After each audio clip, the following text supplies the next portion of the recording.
세 번째 영상입니다. 자, 합리 모형인데요.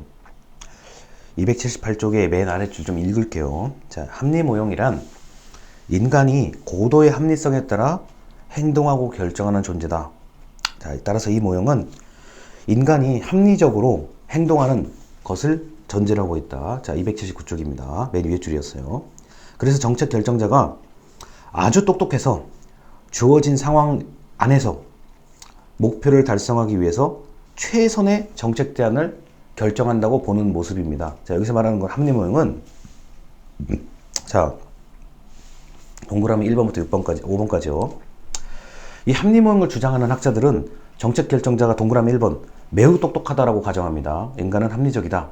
여기서 말하는 인간은 정책을 결정하는 사람, 그 정책 선택하는 사람이 똑똑하다는 거예요.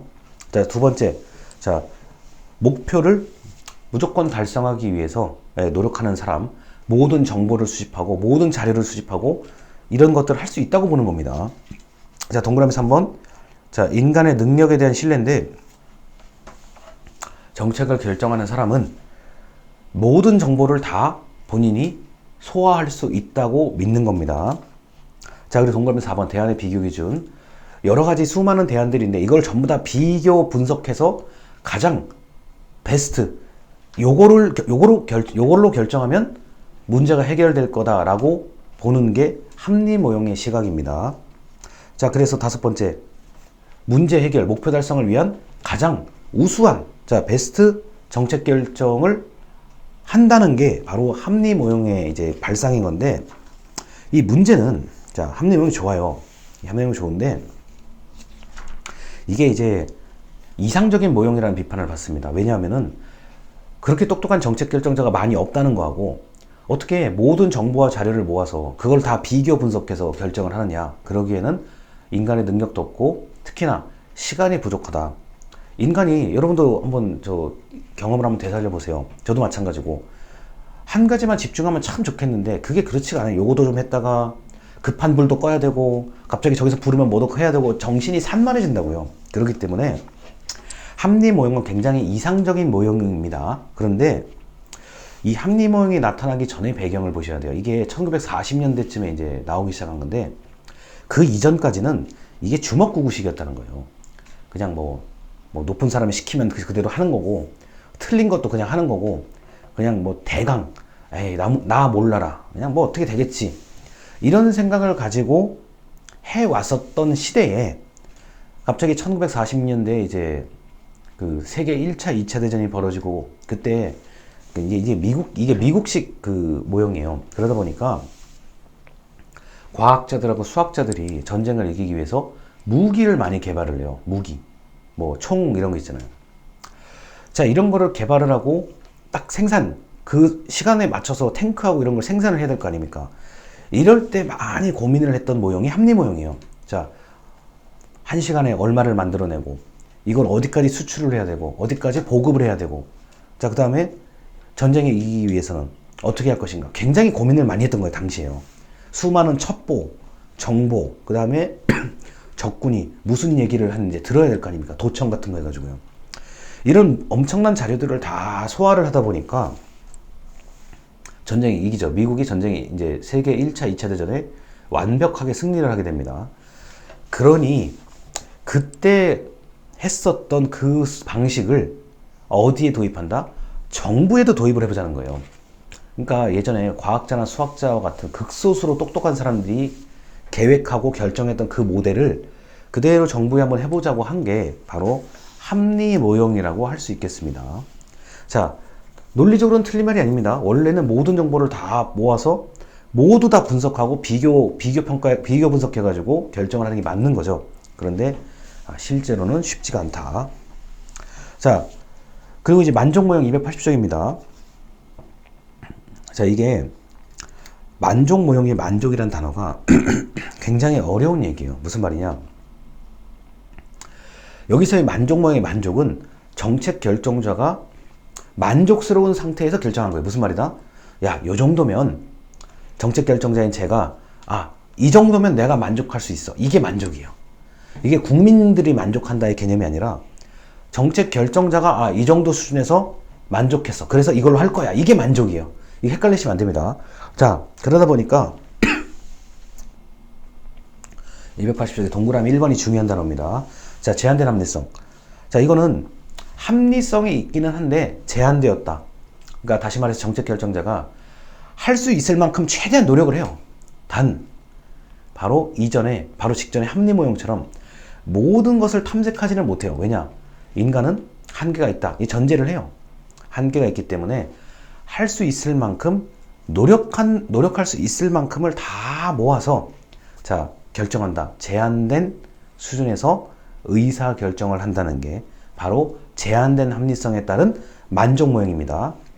자, 여러분 공부를 많이 하시잖아요. 그러니까 이거예요. 내가 그래, 이 정도 답안지만 딱 쓰면 나는 만족해. 나는 할 걸 다 했어. 그래서 이렇게 답안지를 쓴 거야. 그게 여러분 만족 모형이에요. 그런데 만족 모형은 비판점이 있죠. 만족의 수준이 달라요. 김영재가 만족한 만족 수준과 여러분들 개개인이 만족한 수준이 다르잖아요. 그러니 정책 결정자의 만족의 수준이 다르기 때문에 이게 막상 정책을 이제 집행했을 때 만족한 대로 안 될 수도 있다는 거예요. 이게 이제 비판점인데 제가 이제 이 공부를 좀 하다 보니까 이 만족이 천차만별이에요. 야, 정말 저 사람은 고민한 게 눈에 보인다 했을 때 만족과 말로는 만족이지만 별게 아닌 경우가 있어요. 그래서 이게 만족 모형이 이게 어느 정도는 그 주관적인 경향이 좀 있겠구나. 제가 그런 생각을 좀 해봅니다. 자, 그래서 281쪽에 보면은 동그라미 3번이요. 자, 모든 정책 대안을 다 고려할 수 없기 때문에 제한된 거. 내가 할 수 있을 만큼만 난 찾을 거야. 동그라미 4번.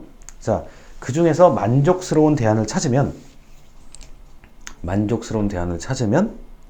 자, 대안 탐색이 중단되고 정책 결정이 이루어진다고 본다. 자, 그래서 만족 모형은 정책 결정자가 만족스럽다는 것에 대해서 말을 하고 있는 겁니다. 자, 그리고 점증 모형이요. 자, 점증 모형은 우리가 이제 공무원 사회에서 가장 많이 볼 수 있는 게 점증 모형인데요. 그 282쪽에 위에서 두 번째 문단입니다. 점증 모형은 과거의 정책 결정을 기초로 자, 대안을 검토하고 약간의 수정을 하는 그런 결정을 말한다. 보수적인 성격을 띈다. 그러니까 잘 고치지 않으려는 성격입니다. 자, 그리고 현실적인 정책 결정의 모습을 설명할 수 있는 이론이라고 할 수 있습니다. 여러분이 공무원 또는 사회복지에서 근무를 하신다 그러면 가장 많이 볼 수 있는 거는 점증 모형이죠. 왜냐하면은 작년에 뭐 했어? 재작년에 뭐 했어? 그 수준에서 플러스 마이너스 수준에서 결정을 한다는 얘기예요. 그 다음에 옛날에 무슨 사례가 있어. 다른 동네에 무슨 사례가 있어. 무슨 좋은 모범 사례가 있어? 거기에서 플러스 마이너스의 수정을 통해서 결정한다는 얘기가 점증 모형입니다. 자, 때로는 그대로 결정하는 것도 점증 모형이에요. 작년에 뭐 100만 원 들었다고? 그래, 올해도 100만 원 하자. 그게 바로 점증 모형의 의사결정입니다. 자, 그래서 이게 점증 모형이라고 하는 거는 그 과거의 정책 결정에서 플러스 마이너스에서 한다는 것, 그게 바로 자, 점증 모형의 핵심 내용입니다. 그래서 가장 일반적으로 많이 볼 수 있는 공직사회의 의사결정입니다. 그런데 여기서 중요한 거 동그라미 3번이요. 자, 이 정책결정, 이 점증주의에 따른 정책결정은 단 정치적인 성격을 굉장히 많이 고려를 해요. 왜 그렇게 했어? 야, 너는 왜 그렇게 하는 거야? 그러니까 요 말도 조금 들었다가 저 말도 조금 들었다가 이게 적절하게 타협한다는 그 의미가 담겨 있는 거예요. 이 모형은요.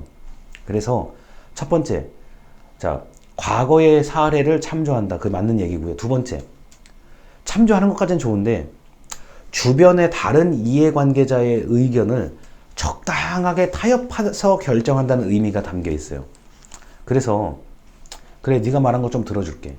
내가 말한 거 네가 말한 거 지금은 내가 못 들어주겠지만 다음번에 들어줄게. 자, 요런 것들이 바로 정치적인 성격이라고 할 수 있습니다. 자, 그래서 정치적 성격이라는 거는 이 다양한 행위자들이 정책 결정에 영향을 미친다는 점을 알려주고 있는 거고요. 물론 이 모형도 단점이 있어요.